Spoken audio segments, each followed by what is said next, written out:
Welcome to Chapter 4, Attending to Tasks and Relationships. In this lecture, we're using the behavioral approach to leadership. This approach gives us a framework for examining leadership broadly and as a behavior with a tasks and relationship component, with more recent research including a change component. This follows a big shift in leadership research. Before this, researchers looked at traits, and with the behavioral approach, they think about what leaders did and how they acted. In this chapter, I want you to know what task and relationship styles are. Understand the task and relationship continuum and how it could be a misrepresentation. Hint, I talk about that in this lecture. Also, you should know what research says about men's and women's leadership styles. Fourth, understand how tasks and relationship leadership is labeled and what each behavior looks like and what makes an effective leader in terms of these behaviors. Finally, know what change behavior is. As Peter Northouse, our textbook author, has said in another book on leadership, the behavioral approach works not by telling leaders how to behave, but by describing the major components of their behavior. The behavioral approach reminds leaders that their actions are task, relationship, and change-oriented. In some situations, you may need to be more oriented in one direction than others. By looking at your own behaviors, you can determine how they might be interpreted by others and address changes. It holds up a mirror to a leader and can help answer the question, how am I doing as a leader? Fun fact, many leadership training and development programs are structured along the behavioral approach. Obviously, you can see how coaching for this would work. Styles. When looking at personal styles of leadership, it is helpful to consider your task and relationship orientations. Task-oriented people are goal-focused, like the sense of control, and are achievement-oriented. I know people who are very task-oriented, and the way the book describes them seems pretty accurate. These are the people who color-code their classes. They make to-do lists and check them off. They have an abundance of sticky notes. Relationship-oriented people, more like me, are not necessarily goal-directed, but they find meaning and connection. They tend to be focused on what is happening in the moment, and they value strong relationships. So this slide is something that you are going to see in class. So just get ready. Know that you need to do that self-assessment. All right, so this is important. Leadership comes down to two main components. And this is something that you saw in the book. There's work that needs to be done and people who do the work, the production and the people. In the 1950s through 1970s, scholars sometimes called this employee orientation or production orientation. They explain these components on a continuum, like you see here, with most leadership falling between the two extremes. Meaning, a leader is often a blend of the two types of leadership. And that makes sense. A leader needs to make sure that things get accomplished, but also wants to foster relationships with followers. However, this continuum can still be a little misleading because it suggests that task and relationship leadership are at odds with each other. And if you focus on one, you cannot have the other, right? They are along this continuum. So the continuum itself is misleading. You either are very, very task-oriented or very relationship-oriented or somewhere in the middle. Something always loses out. So let's look at another way to view task and relationship leadership. You'll notice that the terms are different. We're going to call it, I guess, relational leadership maybe. Initiating structure is task. Consideration is relationship. So that's how we're defining them. So if I say it's initiating structure, that's creating tasks and creating deadlines and whatnot. If I say consideration, that'll be relationship, thinking about other people, how to approach them. Now this gives us a two-dimensional view of leadership rather than a continuum. So we've gone from the number line basically to a continuum. These studies out of Ohio State found that consideration and initiating structure are important to effective leadership. With consideration, a leader can increase follower satisfaction while decreasing hostility and strife. whereas initiating structure is important in guiding and organizing task completion. What I like about this view of task and relationship leadership is that task and relationships are more independent of each other in this view. Think back to the self-assessment for this chapter. In that measure, being high in task orientation didn't necessarily mean you were low in relationship orientation. So one doesn't lose out because you have the other. You can have a lot of both. The final thing I want to clarify with this view of leadership is that being high in initiating structure and high in consideration doesn't mean you are the most effective leader. Sometimes that is the case, but not always. Research on this is ongoing. It still depends on the situation and the people involved. There may be times when a deadline is incredibly important and you need your team to stay focused on a task. In that sense, consideration or relationship are not the focus of your leadership. So at that point, the deadlines, the goal, the deliverable becomes the most important thing. That's when you're initiating structure. Conversely, perhaps at a different time when you're a leader, you notice some of your followers are high in relationship orientation. If that's the case, you might want to be able to build a more cohesive team and increase the morale of followers by building stronger relationships with them, having more team activities, right? So suddenly your focus might change and what you do will change. What's sometimes called middle-of-the-road management might make sense for some of you, but it's not on our list. It's when, quote, adequate organization performance is possible through balancing the necessity to get work out while maintaining morale of the people at a satisfactory level, unquote. That's from The Leadership Grid, which you can search online and find a lot about. All right, let's look at task leadership. Task leadership focuses on influencing people towards goal achievement. People vary in their ability to demonstrate this kind of leadership, and it typically depends on their personal style. If you are naturally task-oriented in general, you are more likely to employ this style of leadership. That's why self-assessments are so helpful. The one from this chapter, remember we're going to have an activity in class, so please do it. The one from this chapter can help you be aware of what your orientation is, and from that can help you determine your leadership orientation and how that can impact your followers and your effectiveness. Task leadership behaviors. This is from Johnson and Hackman.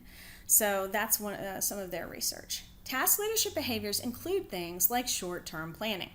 That might involve writing plans, creating budgets or timetables, coordinating with others, and developing a plan of action. Some people who are very good at this, very task-oriented, like bullet journals, right? So that's something that could also be helpful. Short-term planning is positively correlated to managerial effectiveness, meaning good short-term planning is related to more effective managers. We'll see this connection pop up again when we talk about skills in our Chapter 5 lecture. Next, task leadership involves clarifying responsibilities. That means guiding and coordinating work activities for followers. This could be illustrated by a boss who sets objectives for the team, or one who figures out the best way to get the work accomplished, maybe assigning certain people to certain tasks and then evaluating their performance and adjusting responsibilities based on that. The final task leadership behavior involves monitoring operations and performance. With this behavior, a leader gathers and analyzes data about operations, progress, and performance. It includes observation, reading reports, looking at data, inspecting quality, holding progress review meetings, etc. You can see how these behaviors would move a team or a company to accomplishing goals, right? Now, let's look at relationship leadership and the behaviors involved with that. In relationship leadership, followers feel comfortable because leaders with a relationship orientation aim to treat people with dignity and respect, build relationships, and create a positive environment in the workplace. That sounds great, right?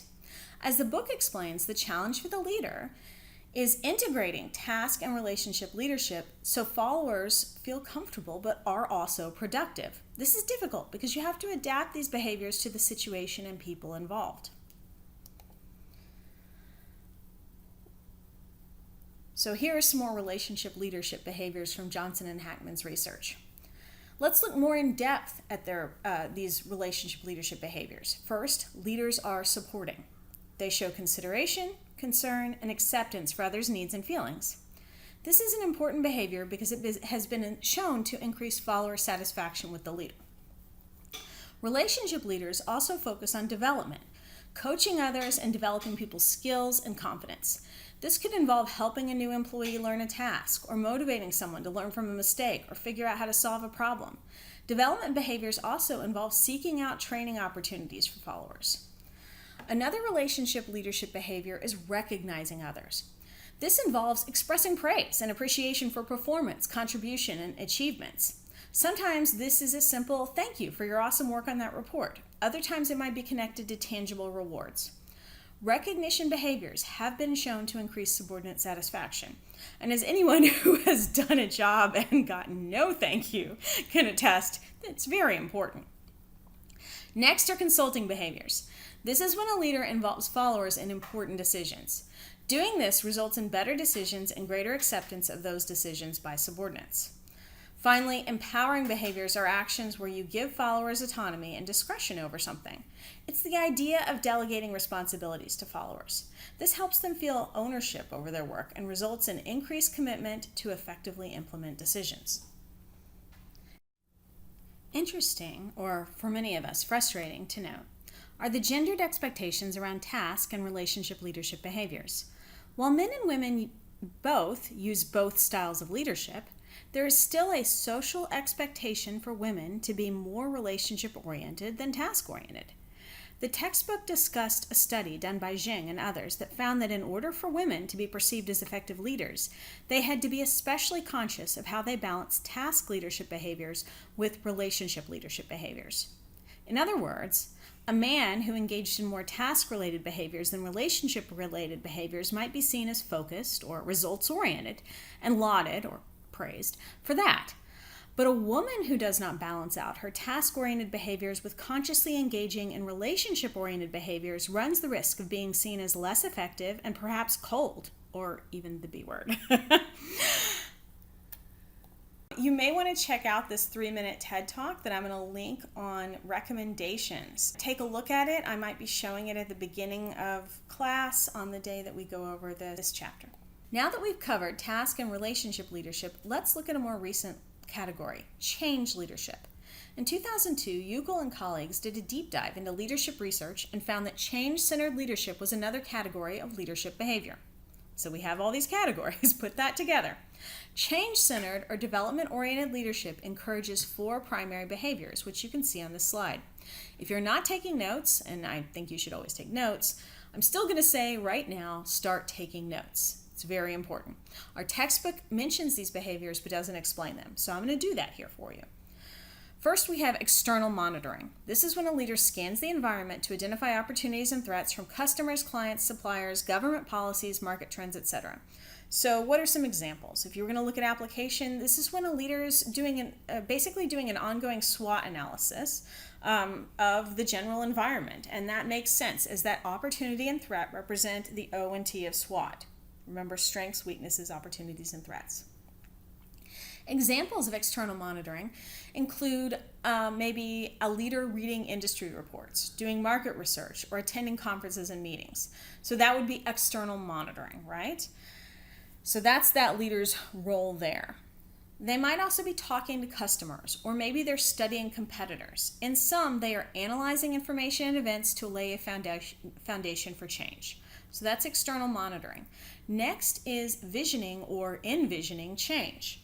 This is when a leader creates a vision to encourage followers to commit to change. Change can be difficult for people to accept, so a leader wants to make sure they connect their vision with values, goals, and ideals of followers. The visioning is most effective in proposing a new strategy when it ties into values and is communicated with confidence. You'll learn more about visioning in Chapter 7.